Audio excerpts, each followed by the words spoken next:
আজি এপ্ৰিল 1 আছিলে, অলমষ্ট শেষেই হ'ব হ'ল। মানে মই ভাবিলোঁ এটা কথা, জুপিতৰাইতো সদায় মোক প্ৰেংক কৰি থাকে, আজি মই তাইক প্ৰেংক কৰোঁ। একচুৱেলি এটা তাইৰ পুৰণা ৰিগেলিয়াৰ মেনিকুইন আছে, এণ্ড মই ভাবিলোঁ সেইটো আজি ষ্ট'ৰ ৰুমটোত ৰাখি তাইৰ ৰিয়েকশ্যনটো কেনেকুৱা হয় ৰেকৰ্ড কৰোঁ। এতিয়া বৰ্তমান তাই তলৰ ৰিগেলিয়াত আছে, কাম কৰি আছে, এণ্ড ইটছ এৰাউণ্ড 12। তাই আহিব, আহোঁতে মই ৰুমটোত ৰাখিম চাবি এটা, মই তাইক ক'ম চাবিটো আনাগৈ, দেন তাইৰ ৰিয়েকশ্যনটো কি হয় সেইটো আপোনালোকক দেখুৱাম। সদায় তাই মোক প্ৰেংক কৰে ন, today it's my turn. So' let's call হাৰ।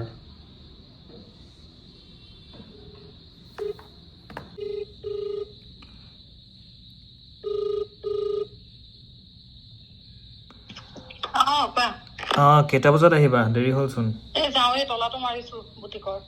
আচ্ছা শুনাচোন, এই মই অকণমান এই বাদিক ফুৰাই আনো, তুমি হেৰি চাবিটো লৈ ল'বা। মই তলত নাই নাই, ওচৰতে জাষ্ট তলত যাম। চাবিটো মই সেই হেৰিত থৈ দিছোঁ হা, এই কিবা ষ্ট'ৰ ৰুমটো আছে যে তাতে থৈ দিছোঁ লক কৰি পেলাই, তুমি লৈ ল'বা। 10 মিনিট। সমীৰণে ভালকৈ কথাখিনি ক'ব পৰা নাই, সেইকাৰণে মই কৈ দিছোঁ আপোনালোকক। এয়া চাওক, সি ফুটেজখিনি লৈ থৈছিলে। এই মেকুৰীটোৱে মানে আৰু বেছি ভয় খুৱাইছে। এই মেনিকুইনটো মোৰ আছিলে পুৰণা ৰিগেলিয়াত, মই গেষ্ট ৰুমৰ বেলকনিত এইটো ওলাই থৈ দিছিলোঁ, বিকজ এইটো মোৰ আগতেও বেছি ভয় লাগে। আৰু সমীৰণে কি কৰিলে, এইটোক আনি এতিয়া আমাৰ যিটো তাৰ অফিচ ৰুম, এইটো মানে আণ্ডাৰ কনষ্ট্ৰাকশ্যন আছে, মানে আমাৰ ষ্ট'ৰ ৰুম হিচাপে এতিয়া ইউজ কৰি ইয়াত থৈ দিছেহি। মই দেখুৱাই দিওঁ আন্ধাৰত কেনেকুৱা লাগে, দেখিছেনে? হঠাতে ভয় লাগি যায়। কেমেৰা হয়তো আপোনালোকে গম পোৱা নাই, কিন্তু কোনোবা এটা মানুহ ৰৈ থকা যেন লাগে, গতিকে আজি তাইক ভয় খুৱাম। চাওকচোন, ঘৈণীয়েকক বাৰু এনেকুৱা কৰা নাই। ৰাতিখন মই বাহিৰত কাম কৰি আছোঁ, এনেও মোৰ ভয় লাগে, কাৰণ হৰৰ চিনেমাবিলাক চাই থাকোঁ। আৰু মেকুৰীটোৱে মানে ইয়াক একেবাৰে আৰু ছাপৰ্ট দিছে। ইয়াতে সি কেমেৰাটো এয়া ফিট কৰিছে। সি কৈ আছে, মই কথাখিনি কাটি দিছোঁ বিকজ মিউজিক বাজি আছিলে বেকগ্ৰাউণ্ডত। চ' তাই আহি আছে এতিয়া।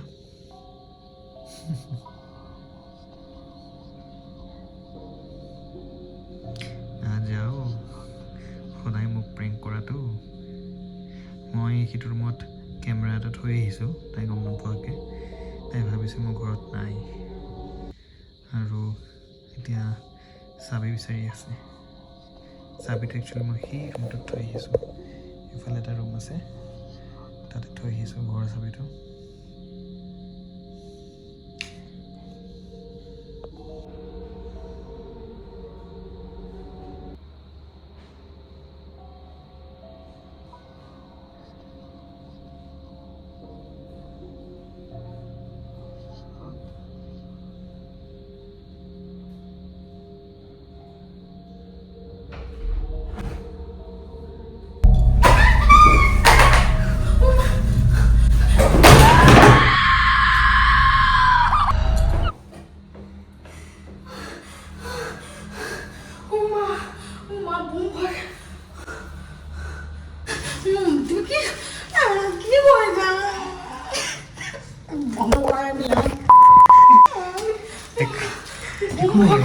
কি হৈ গ'ল? এইটো কোন হয়?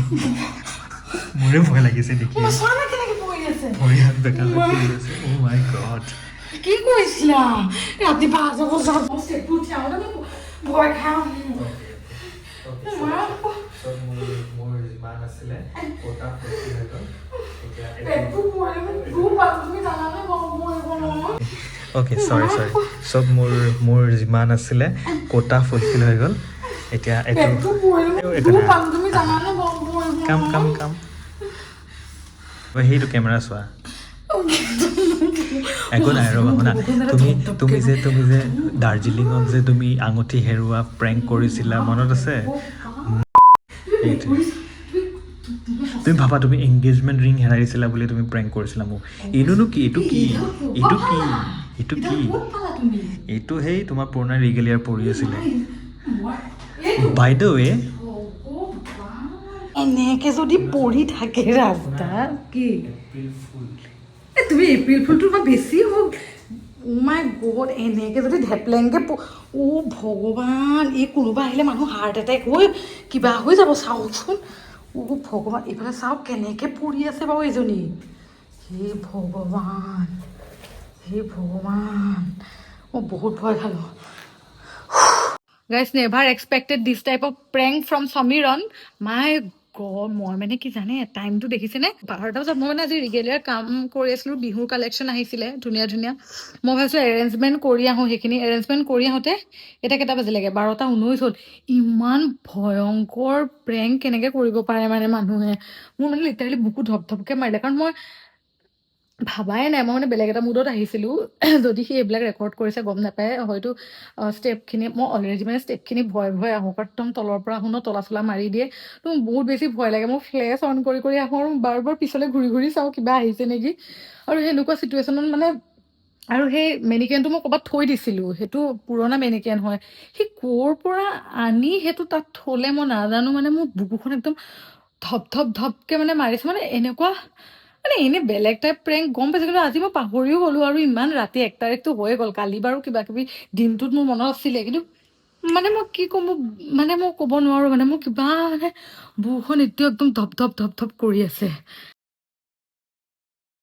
আপোনালোকে ভিডিঅ'টো চালে প্ৰেংকৰ কেনেকুৱা লাগিলে সদায়তো মই কৰি থাকোঁ সমীৰণক প্ৰেংক মোক সমীৰণে প্ৰেংক কৰিলে আৰু আপোনালোকে বহুতে ৰৈ আছে চাগে গিভ এৱেৰ ৰিজাল্টটোৰ কাৰণে আজি মই গিভ এৱেৰ ৰিজাল্ট দিম একচুৱেলি বহুত ডিফিকাল্ট আছিলে চিলেকশ্যন কৰাটো আৰু তথাপিও যিহেতু কৈছিলোঁ 3জন উইনাৰ চিলেক্ট কৰিম বুলি যেনে তেনে 3জন উইনাৰ চিলেক্ট কৰিলোঁ আৰু মই এই ভিডিঅ'টো ৰিগেলিয়াত শ্বুট কৰিছোঁ বিকজ গিভ এৱেৰ যিটো গিফ্টটো স্পনচৰ কৰিছিল ৰিগেলিয়াই 3যোৰ বিৰাট ধুনীয়া মেখেলা চাদৰ আপোনালোকে দেখিছে বিহুৰ স্পেচিয়েল আছিলে যিমান পাৰোঁ আৰু সামৰ্থ্য অনুযায়ী ধুনীয়া কেইযোৰমান মেখেলা চাদৰ দিছিলোঁ গতিকে এইকেইটা ধুনীয়াকৈ এটা পেকিং হৈ আছে এই 3যোৰ আছিলে মেখেলা চাদৰ এইযোৰ ফাৰ্ষ্ট উইনাৰে পাব এইযোৰ ছেকেণ্ড উইনাৰে পাব আৰু এইযোৰ থাৰ্ড উইনাৰে পাব মোৰতো মন যায় যিমান আছে ছাবস্ক্ৰাইবাৰ সকলোকে দিম বুলি কিন্তু নোৱাৰোঁ দিয়কচোন দিবলৈ তথাপিও কেতিয়াবা আমি মিট এণ্ড গ্ৰীট ৰাখিম আমি গোটেইবিলাকে একেলগত লগ হ'ম তেতিয়া মই কিবা কিবি গিফ্ট দিম আৰু মই ভাবিছোঁ ফ্ৰিকুৱেণ্টলি আনিম এই গিভ এৱেটো চিলেকশ্যন প্ৰচেছটো বহুত ডিফিকাল্ট আছিল মই ৰেকৰ্ড কৰিছিলোঁ কিন্তু সেই ৰেকৰ্ডিংটো আপলোড কৰাটো পচিবল নহয় বিকজ মানে বহুত বেছি লেংদি হয় মানে গোটেই ছাবস্ক্ৰাইবাৰ্ছখিনিৰ নাম নোট কৰি এপত দিব লাগে সেই এপটোৱে মানে তেনেকৈ চিলেকশ্যনটো কৰি দিয়ে আৰু গোটেইখিনি বস্তু চাব লগা হৈছে ভেৰিফাই কৰিব লগা হৈছে প্ৰত্যেকজন পাৰ্টিচিপেণ্টে গোটেইখিনি ৰুল ফ'ল' কৰিছে নাই মই ৰুল দিছিলোঁ যে চেনেলটোৰ ছাবস্ক্ৰাইবাৰ হ'ব লাগিব ইনষ্টাগ্ৰামত ফ'ল'ৱাৰ হ'ব লাগিব বা ৰিগেলিয়াৰ ফ'ল'ৱাৰ হ'ব লাগিব আৰু এটা এনাউন্সমেণ্ট কৰি দিওঁ অতি সোনকালে ইনষ্টাগ্ৰামতো মোৰ গিভ এৱে আহি আছে আৰু মই ভাবিছোঁ এভৰি মান্থ এটা গিভ এৱে আনিম তাৰ কাৰণে আপোনালোকে ছাবস্ক্ৰাইবাৰ হ'ব লাগিব আৰু কমেণ্ট কৰি থাকিব লাগিব আৰু এতিয়া মই যিকেইটা একাউণ্ট চিলেক্ট কৰিছোঁ মোৰ বহুত বেছি ভাল লাগিছে মোৰ এনেকুৱা লাগিছে দে আৰ ডিজাৰ্ভিং আৰু মই আজি ধুনীয়াকৈ পেকিং কৰিছোঁ কুৰিয়াৰত দিম গিফ্টকেইটা পাৰ্চেলটো পোৱাৰ পাছত সকলোৱে জনালে ভাল লাগিব এইকেইটা হৈছে গিফ্ট একদম ৰিগেলিয়াৰ ফালৰ পৰা যাব গিভ এৱে বহুত ধুনীয়া গিফ্ট এয়া গতিকে এইখিনি আপোনালোকে পাই যাব কিন্তু এতিয়া মই নামকেইটা ধুনীয়াকৈ এনাউন্স কৰি দিওঁ সকলো ৰেডি নে সকলো ৰেডি আৰু প্ৰথম নামটো কৈছোঁ যে গিফ্ট নম্বৰ 1 উইনাৰ কোন একাউণ্টটো হৈছে কংকনা কাকতি মই ইয়াতে স্ক্ৰীনশ্বটটো লগাই দিছোঁ একাউণ্টটোৰ তেখেতে মোৰ ভিডিঅ'ত 1000তকৈ ওপৰত কমেণ্ট কৰিছে অলমষ্ট প্ৰায় প্ৰত্যেকটো ভিডিঅ'তে কমেণ্ট কৰে আৰু ইয়াতে ওলাইছে 611 হাৰ্ট ৰিচিভড তেওঁৰ মই হয়তো এতিয়ালৈকে 611টামান কমেণ্টত হাৰ্ট ৰিয়েক্ট কৰিছোঁ গতিকে বহুত বেছি ভাল লাগিছে তেওঁক মই প্ৰথম গিফ্টটো আগবঢ়াইছোঁ আৰু এইযোৰ হৈছে মেখেলা চাদৰ বিৰাট ধুনীয়া জোনবিৰি ডিজাইনৰ এযোৰ ডিজাইনাৰ মেখেলা চাদৰ এইযোৰ তেখেতে পাইছে গিফ্ট আৰু তেখেতক মই এই ভিডিঅ'টোৰ যোগেদি আশা কৰিছোঁ মোক ইনষ্টাগ্ৰামত নহ'লে এই নাম্বাৰটোত হোৱাটছআপ নাম্বাৰটোত মেছেজ এটা পঠাই এড্ৰেছটো মোক আকৌ এবাৰ দি দিয়ক ভেৰিফাইৰ কাৰণে ধুনীয়াকৈ মই এড্ৰেছত পঠাই দিম কাইলৈ বা পৰহিলৈ গিফ্টটো পাই যাব ফাৰ্ষ্ট উইনাৰজন মই কৈছিলোঁ কমেণ্টৰ পৰা চিলেক্ট কৰিম বুলি তেখেতক মই চিলেক্ট কৰিলোঁ আৰু বাকী দুজন মই গোটেইখিনি ছাবস্ক্ৰাইবাৰৰ নাম দি দিছোঁ ৰেণ্ডমলি চিলেক্ট কৰা হৈছে লটাৰী যোগেদি গতিকে ছেকেণ্ডজনৰ নামটো মই ইয়াত কৈ দিছোঁ তেখেতৰ নাম হৈছে নীলাক্ষী কলিতা মই স্ক্ৰীণত লগাই দিছোঁ তেখেতে পাইছে এই ধুনীয়া মেখেলা চাদৰযোৰ খুব বেছি ভাল লাগিছে গতিকে আৰু থাৰ্ডজন হৈছে তেখেতো মোৰ ছাবস্ক্ৰাইবাৰে হয় আৰু থাৰ্ড গিফ্টটো পাইছে গৌতমী বৰা মই তেখেতৰ একাউণ্টটো ইয়াতে লগাই দিছোঁ গতিকে এইকেইজনে হৈছে গিভৱেৰ উইনাৰ আৰু তেওঁ পাইছে এই ধুনীয়া মেখেলা চাদৰযোৰ সকলোকেতো মন আছিলে দিবলৈ কিন্তু পচিবল যিহেতু নহয় তথাপিও আকৌ অহা মাহত আমি গিভৱে কৰিম আকৌ নতুন ছাবস্ক্ৰাইবাৰজক গিফ্ট দিম আৰু লগতে ইনষ্টাগ্ৰামতো মই ভাবিছোঁ আনিম বুলি গিভৱে গতিকে টেনশ্যন নল'ব চিন্তা নকৰিব আমি আকৌ সোনকালেই লৈ আহিম আপোনালোকে সকলোৱে গিফ্ট পাব গতিকে বহুত বেছি ভাল লাগিলে গিভৱেত পাৰ্টিচিপেট কৰাৰ কাৰণে বহুত বেছি থেংক ইউ আৰু এই তিনিটা একাউণ্টে কাইণ্ডলি মোক হোৱাটছআপত নহ'লে এই নাম্বাৰটোত এড্ৰেছটো আকৌ এবাৰ দিয়ক যাতে মই গিফ্টটো ধুনীয়াকৈ দিব পাৰোঁ বিকজ বহুতখিনি ডিটেইলছ লাগে পাৰ্চেলটো পঠাবলৈ এণ্ড প্ৰেংকটো চাই কেনেকুৱা পালে জনাব and I will meet you guys super soon in my next ভিডিঅ'ত then take care and bye bye love you all